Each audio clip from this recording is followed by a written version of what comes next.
안녕하세요. 토요미스테리 디바제시카입니다. 지난 1982년 하버드 대학교 인류학 박사 웨이드 데이비스는 우연히 흥미로운 이야기를 듣게 됩니다.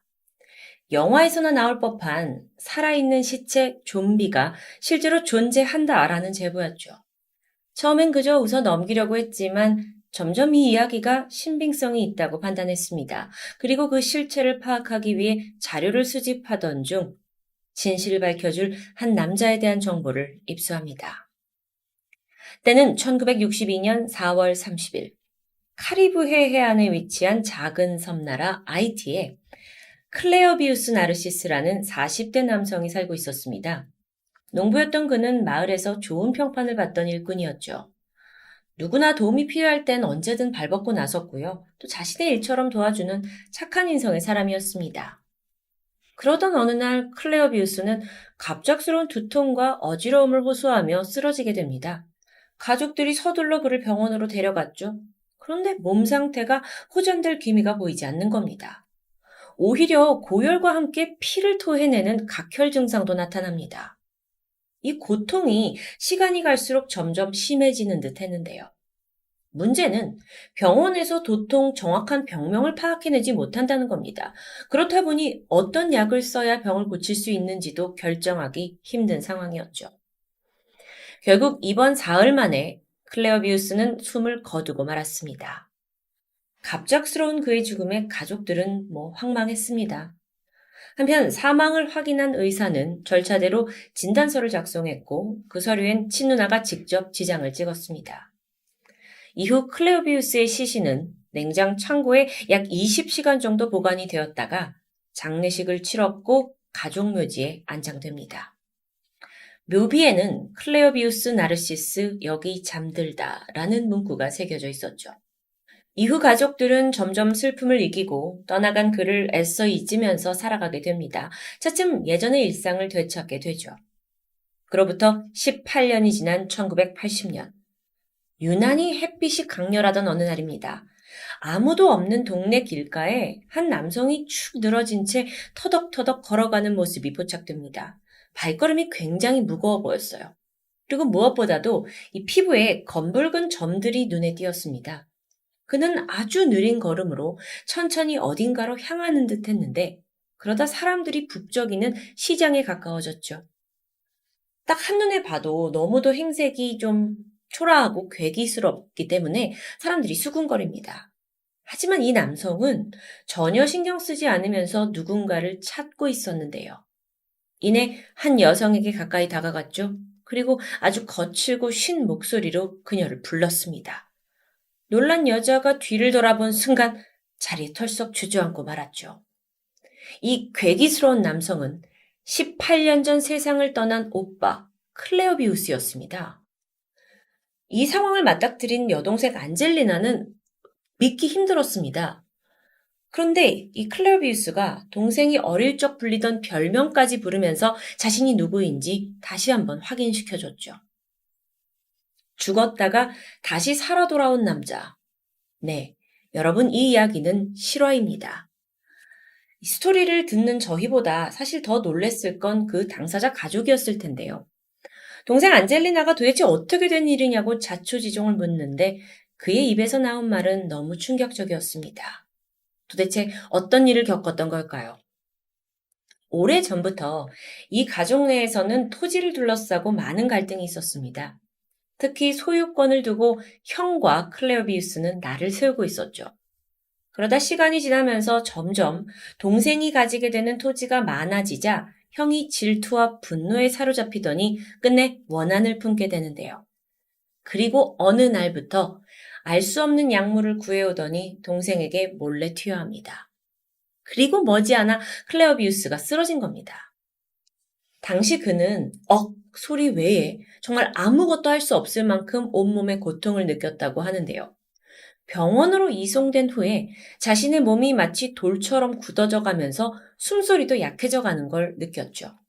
근데 이상하게 의식만큼은 여전히 그대로였습니다. 무슨 말이냐면 몸은 아픈데 정신이 혼미한 게 아니라 몸의 고통을 그대로 느낄 수 있었다는 겁니다. 여기가 어딘지, 저 사람은 누군지 다 인지했어요. 다만 입과 몸이 그냥 그대로 굳어버린 것 같은 느낌이었죠. 얼마 후 의사가 오더니 자신에게 사망 선고를 합니다. 그리고 슬퍼하는 가족들 사이에서 장례를 치르기까지 하죠. 무덤에 매장되는 그 순간마저도 클레어비우스는 하나하나 모두 기억할 수 있었습니다. 그러니까 다시 말하면 의식이 이 몸속에 여전히 갇혀있는 그런 느낌이랄까요? 근데 몸은 컨트롤할 수 없는 겁니다. 자, 클레어비우스의 말대로라면 그가 산채로 묻혔다는 건데 사망 진단서도 이미 내린 상황이었죠? 근데 어떻게 18년 후에 다시 나타날 수 있었던 걸까요?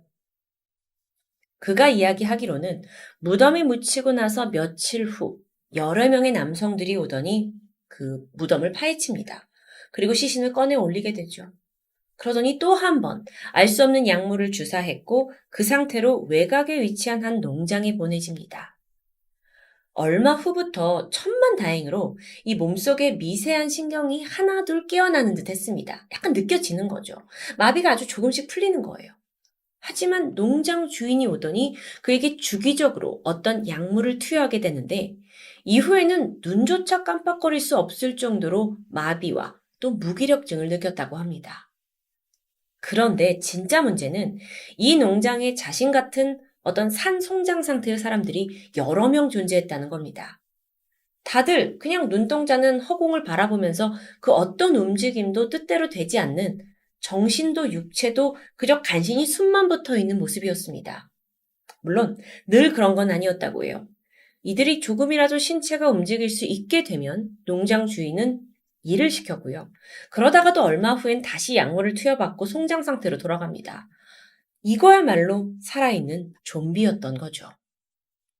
그러던 어느 날 사고로 농장 주인이 숨을 거두게 되면서 강제 투약이 중단됩니다. 그러면서 점점 아주 조금씩 그의 의식이 정상으로 돌아오기 시작했죠. 그는 시간이 지나 급기야 농장에서 도망치게 됐고 이후에 바로 집으로 돌아오지 않았습니다. 왜냐하면 자신을 무덤에서 꺼낸 이가 누군가 하고 수소문하던 끝에 이 모든 걸 꾸민 사람이 자신의 형이라는 걸 알아냈기 때문입니다. 이대로 집에 돌아가면 또다시 형에게 당할 수 있다라는 두려움에 빠졌고 그렇게 18년 동안 IT 이곳저곳을 돌아다니다가 마침내 형이 죽었다는 소식을 듣고 그는 고향으로 돌아온 것이었죠. 이 놀라운 이야기는 IT 전 지역에 빠르게 퍼져나갔습니다. 그리고 앞서 소개한 하버드 대학 웨이드 데이비스 박사의 귀에도 들어가게 됩니다. 그는 클레어비우스의 사례를 좀 더 심층적으로 연구하고 싶다고 생각했고요. 1982년 직접 IT로 향하게 되죠. 그리고 연구를 거듭하던 끝에 특이점 하나를 발견해냅니다. 부두교라고 불리는 IT의 토속 신앙이 살아있는 시체, 이 좀비와 아주 밀접한 관련이 있다는 사실입니다. 부두교라는 건 18세기 서아프리카에서 강제로 이주하게 된 아프리카 흑인 노예들 사이에서 커지게 된 토속 종교입니다. 그리고 지금까지도 유독 전 세계에서 IT에서 아주 널리 믿고 있는데요. 과거 서구의 침략 속에서 이 신앙은 그 서러움을 갖고 있는 아프리카 사람들을 결속시켜주는 하나의 종교적인 힘이었습니다. 특히나 부두교인들이 아주 강하게 믿고 있는 것 중에 하나는 죽은 사람들이 다시 살아날 수 있다라는 신비한 개념이었죠. 쉽게 믿어지지가 않는데 오랜 시간 부두교를 숭배한 IT에서는 사실 죽었다 살아난 사람들의 많은 이야기가 전해지고 있습니다. 저도 정말 믿기 힘들었는데요.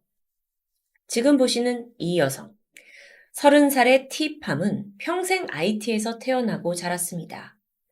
지난 1976년 사망 진단을 받고 장례가 치러졌죠. 하지만 3년 만에 다시 살아 돌아왔습니다. 그런데요, 이런 좀비 사례를 연구하던 웨이드 박사에게 이상한 점이 포착됩니다. 죽은 가족이 다시 살아 돌아왔다면 다들 놀라고 기뻐해야 하는 게 정상입니다. 하지만 그 가족들은 좀 달랐죠. 티팜의 어머니는 이 아이는 이미 신의 뜻에 따라 죽은 아이다 라면서 받아들여주지 않습니다. 사실상 앞서 소개한 클레어비우스 역시 그의 가족들이 18년 만에 살아 돌아온 그에게 뭐라고 했냐? 당장 고향을 떠나라 라고 얘기했을 정도죠. 이걸 통해서 이 웨이드 박사가 소위 부두교가 행하고 있는 좀비 주술이 사람들에게 축복과 기적이 아니라 저주에 가깝다는 것을 눈치챕니다. 그로부터 몇 년 후인 1988년 4월, 웨이드 박사는 놀라운 발표를 하게 됩니다. 부두교에서 실제 좀비를 만드는 좀비 프로세스, 그러니까 어떤 과정이 존재한다는 내용이었습니다. 근데 모두의 예상과 달리 이 과정이 결코 주술의 힘이 아닙니다. 부두교에서는 특정한 약을 주입해서 살아있는 사람을 인위적으로 좀비로 바꾸는 일종의 반인륜적인 범죄를 저지르고 있던 겁니다.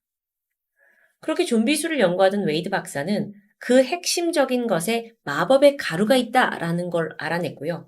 이걸 얻기 위해 IT 주술사에게 거액의 돈을 지불하게 되죠. 그리고 이 가루를 얻어서 과학적으로 분석한 결과 나온 건 테트로도톡신, 보거의 독이었습니다. 이 보거의 독, 이 성분이 코카인보다 훨씬 더 강한 유해물질이고요. 청산가리보단 약 500배나 더 독성이 강하다고 하는데요. 만약 이 독이 우리의 몸 안에 들어올 경우 대표적으로 호흡곤란을 일으키고 사지마비를 일으킵니다. 그러면서 의학적으로 뇌사와 가까운 굉장히 비슷한 상태에 빠지게 되는데 현지에 있는 의사들은 이걸 사망이라고 판단한 겁니다. 하지만 실제로 이들 대부분은 별다른 해독제를 쓰지 않아도 사실 어느 정도 시간이 지나면 다시 깨어난다고 하는데요. 그렇기 때문에 이 사실을 알고 있던 주술사들은 무덤에 묻혀있는 이들을 은밀히 꺼냅니다. 그리고 또다시 가루약을 투여해요. 이때의 가루약에는 동말 풀과 독거미의 타란툴란 성분이 들어있는데 이게 또 여러 환각 물질들과 배합이 같이 되면서 이들에게 꾸준히 투여하게 되면 이 사람들이 몸은 살아있는데 정신은 멀쩡히 돌아오기 힘든 아주 그야말로 좀비 상태를 유지하게 되는 겁니다. 이걸 좀 쉽게 설명하면요. 온갖 약에 다 찌들어서 정신이 온전치 못한 상태로 살아가게 되는 거죠. 이건 마약의 대표적인 부작용입니다. 그렇게 부두교에 의해서 살아있는 좀비가 된 이들은 노동력을 착취당하면서 노예로 부려지게 됩니다. 그게 이들을 좀비로 만든 어떤 주된 목적이었겠죠. 그런데 애초에 왜 IT에서 이런 좀비화 과정이 생겨나게 된 걸까요? 종교적인 이유였을까요? 역사적으로 좀 살펴보면 과거 IT는 프랑스로부터 독립을 한 후에 굉장히 혼란스러운 상황을 겪게 됩니다.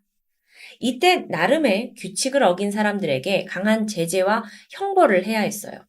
그 방식으로 좀비화가 쓰인 겁니다. 워낙 부두교가 여기서는 활성화됐기 때문입니다. 즉, IT 사람들한테 좀비가 된다는 건 죽은 사람이 살아난다, 부활한다는 개념이 아니라 살아있는 사람이 제대로 살지도 죽지도 못한 끔찍한 형벌을 받은 거다라고 개념이 인식되는 겁니다.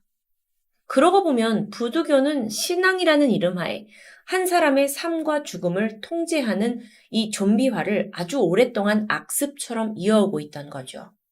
게다가 일부에서는 노동력을 착취하기 위해서 사람들을 납치해가지고 약물을 투여해서 노예로 만드는 정말 반인륜적이고 불법적인 일들이 암암리에 벌어지고 있습니다. 좀비가 일상이 되어버린 사람들. 훗날 웨이드 박사는 자신의 연구를 바탕으로 책을 한 편 쓰게 되는데 이 책의 내용을 보면 사형보다 차라리 좀비화를 시키는 게 더 자애로운 형벌이 아니겠냐라는 의견을 적기도 했죠. 글쎄요, 결코 저에겐 그게 자애로워 보이진 않는데요. 자애롭다라는 표현이 어울리는지조차 저는 동의하기 힘듭니다. 하지만 이런 생각은 들었습니다. 우리가 영화 속에서나 그 두려워하는 존재 좀비가 실제로 인간의 탐욕을 이기지 못해 인위적으로 만들어낸 결과물이라면, 그리고 그것이 마약의 부작용처럼 나타난다면 어쩌면 정말 그것조차 신의 벌 아닐까요? 지금까지 토요미스테리 디바제시카였습니다.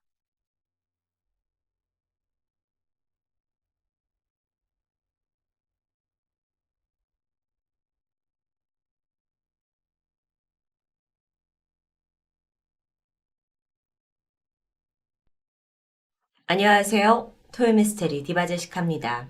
우리나라 사극을 보면 지프로 만든 인형을 막 찌르면서 저주하는 장면이 등장합니다.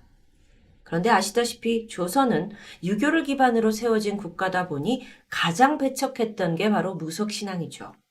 근데 아이러니하게도 우리 선조들은 옛부터 토속신앙에 대한 뿌리 깊은 믿음이 있어 왔습니다. 그래서였을까요? 유교 국가이던 조선시대에도 은밀하게 행해지던 주술이 존재합니다. 실제로 실록이나 민간 서책에도 조선시대 왕실에서 이뤄진 저주에 대한 기록을 심심찮게 찾아볼 수 있습니다. 오늘 소개할 이야기 역시 인조실록과 여러 책에 기록되어 있는 이야기인데 때는 조선 중기로 거슬러 올라가죠. 1631년 4월 7일 충청도 관할사에는 시댁 식구를 살해한 혐의로 며느리 신숙녀를 고발한다는 보고가 하나 올라옵니다. 그런데 더 눈길을 끄는 건 이 며느리가 시댁 식구를 죽인 방법이 주술을 통해 저주를 내렸다는 점이었어요. 신숙녀의 사연은 이렇습니다. 양반인 이복원의 아들 이점과 혼인을 하게 된 후 남편과의 사이에서 오랜 기간 아이가 생기지 않았습니다. 그러니까 온갖 구박을 받기 시작했죠. 당시만 해도 자식을 낳지 못하는 여자는 쓸모가 없는 사람으로 치부되면서 정말 모든 미움을 한 몸에 받을 수밖에 없습니다. 이렇게 비참한 날들이 계속되자 신숙녀는 결국 쫓겨날 위기에 처해지게 되는데요. 조선시대에서는요, 아이를 낳지 못해서 시댁에서 소박을 맞게 되면 친정에서조차 그녀를 받아주지 않는 상황입니다. 그래서 신숙녀는 어떻게든 아이를 가져야 했는데요. 그러면서 도움이 된다는 온갖 미신과 주술에 손을 대기 시작했죠. 기록에 따르면 용하다는 무당을 그녀가 찾아가게 되고 임신을 하기 위해서는 무당이 시키는 일을 가리지 않고 했다고 합니다. 그런데 그게 좀 괴상해요. 예를 들어서 피가 묻은 속옷을 입고 집안 곳곳을 돌아다닌다거나 또는 집안 어딘가에다 동물의 사체를 갈기갈기 찢어서 둔다거나. 그런데 머지않아 그녀가 아이를 낳기 위해서 이런 이상한 짓들을 하고 있다라는 게 발각되면서 결국 신숙녀는 시댁에서 비참하게 쫓겨나고 말았습니다. 그러다 몇 달 후 신숙녀의 시댁에서는 연이은 부고 소식이 들렸습니다. 시아버지, 시백부, 그리고 시동생까지 괴질에 걸려서 차례로 죽어나갔던 겁니다. 그러자 이 화살이 며느리에게 고스란히 돌아가요. 그리고 시댁에서 그 전 며느리를 관에 고발하게 된 겁니다. 이게 너무 어거지가 아닌가 싶지만 사실 추측만으로 고발한 건 아니었습니다. 시댁에서 쫓겨난 신숙녀는 이후 한을 품고는 다시 무당을 찾아가서 복수를 하게 해달라고 간청합니다. 그리고 오직 시댁을 망하게 하기 위해 엽기적인 일들을 자행했죠. 기록에 따르면 그녀는 동네에서 목 없이 잘린 시신이 있는지 찾아봅니다. 그리고 묘지에 찾아가서 무덤을 파헤쳤고 그 목이 없는 시신을 꺼내서 그걸 몰래 시댁에 갖다 준 겁니다. 그렇게 하면 악귀가 시댁에 붙는다라는 믿음 때문이었죠. 뿐만 아니라 동물의 사체를 다 찢어가지고 시댁 마당에다가 널어놓고 또 망하게 해달라고 막 구판을 벌이고요. 그러니까 이게 당시로 치면은 최악의 저주를 퍼부었던 겁니다. 그럼 이 저주가 효력이 있었던 걸까요? 실제로 몇 달 후에 시댁에서 줄초상이 일어났죠. 이 상황을 들은 관아는 조금 어이가 없었습니다. 그래서 반신반의했지만 어쨌든 사건 조사를 시작하게 되죠. 그렇다 하더라도 현실적으로 이걸 증명할 길은 없습니다. 그렇게 사건 조사는 무려 2년을 끌게 되는데 그러던 중 신숙녀가 옥에서 스스로 목숨을 끊으면서 이 사건은 일단락되는 듯 했습니다. 정말 신숙녀의 저주에 의해서 시댁 식구들이 죽은 건지 아니면 우연의 일치였는지는 알 수 없는데요. 중요한 건 이 사건이 인조실록에도 남았을 만큼 정말 그 당시, 지금까지도 아주 유명한 사건이라는 겁니다. 한편 조선시대엔 주술로 사람을 죽일 수 있다라는 믿음이 강했던 건 분명해 보입니다. 주술에 대한 또 다른 기록을 좀 살펴보면 여러분 혹시 조선시대 좀비술에 대해서 들어보신 적 있을까요? 일본의 만화가 오기노 마코토의 히트작 공자왕을 보시면 조선시대에서 내려오는 좀비술에 대한 언급이 등장합니다. 이는 실제 조선시대 패관잡기라는 책에 실려있던 이야기죠. 폐관잡기는 조선 중종 때의 학자이자 율곡이의 스승으로도 유명한 어숙권이 쓴 책입니다. 이거는 백성들 사이에 떠돌아다니는 여러 이야기를 모아둔 일종의 수필집으로 보면 될 텐데요.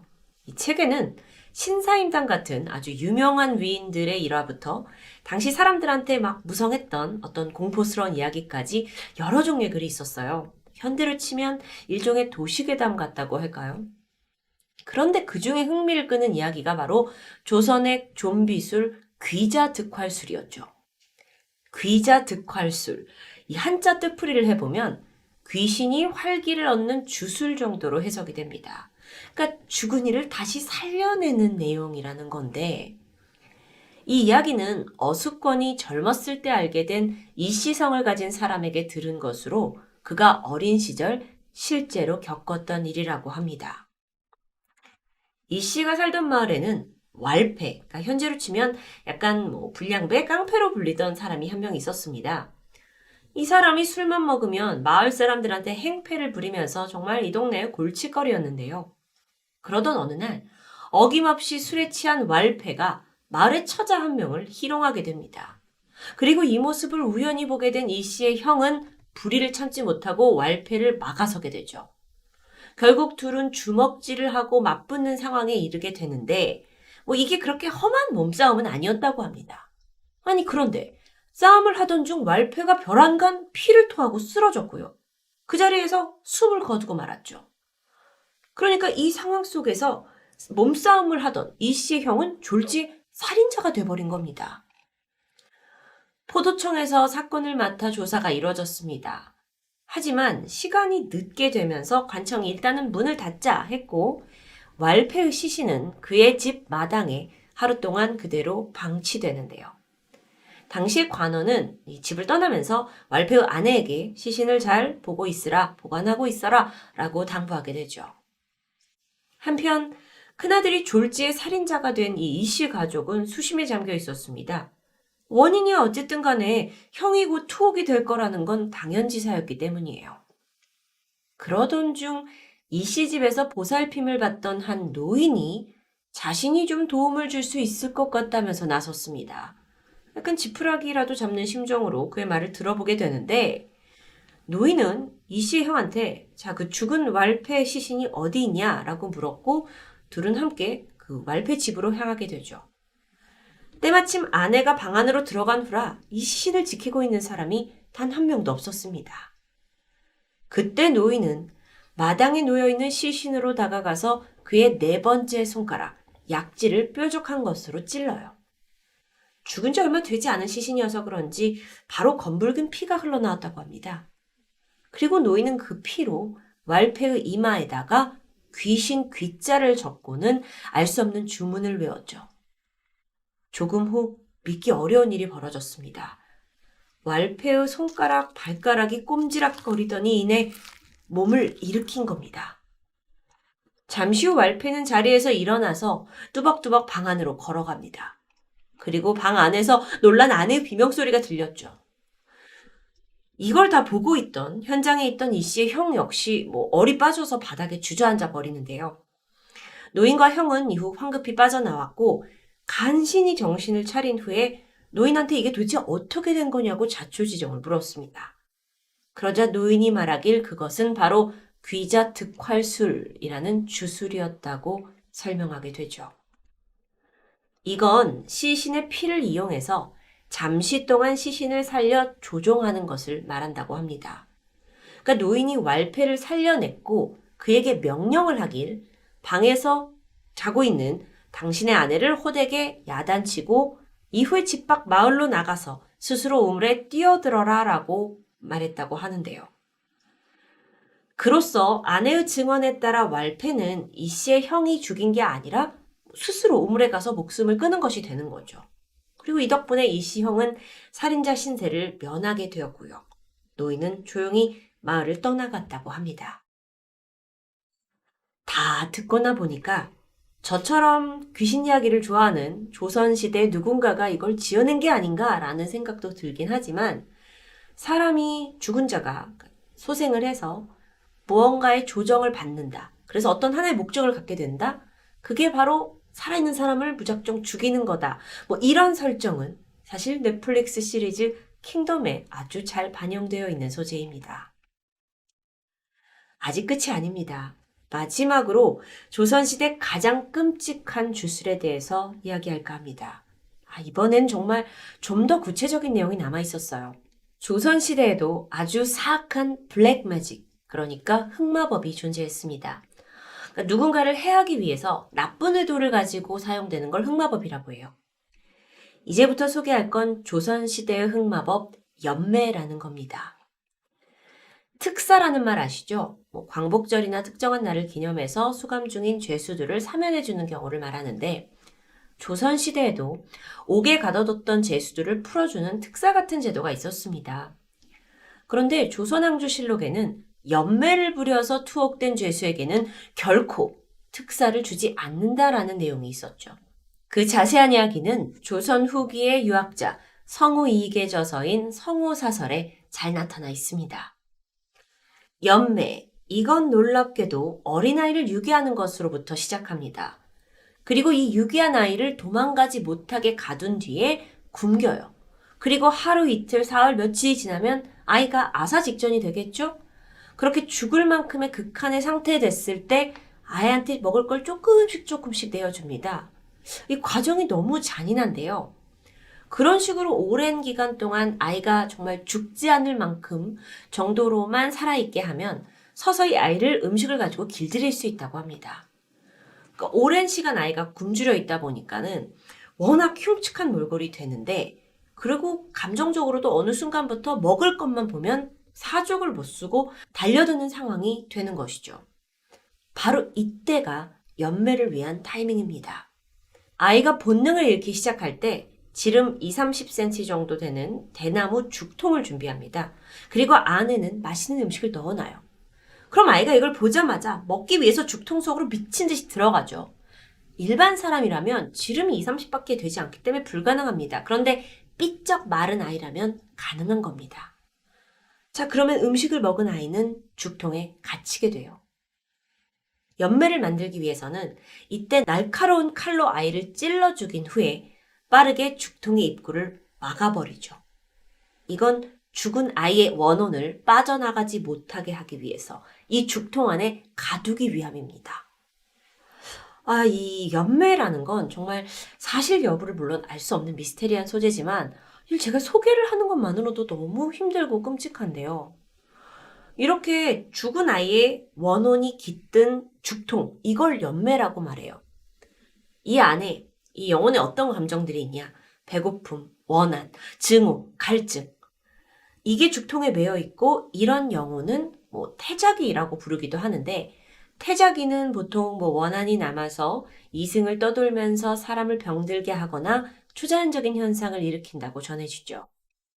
자, 그럼 도대체 누가 이런 연매를 만들고 누가 연매를 어떻게 사용하는 걸까요?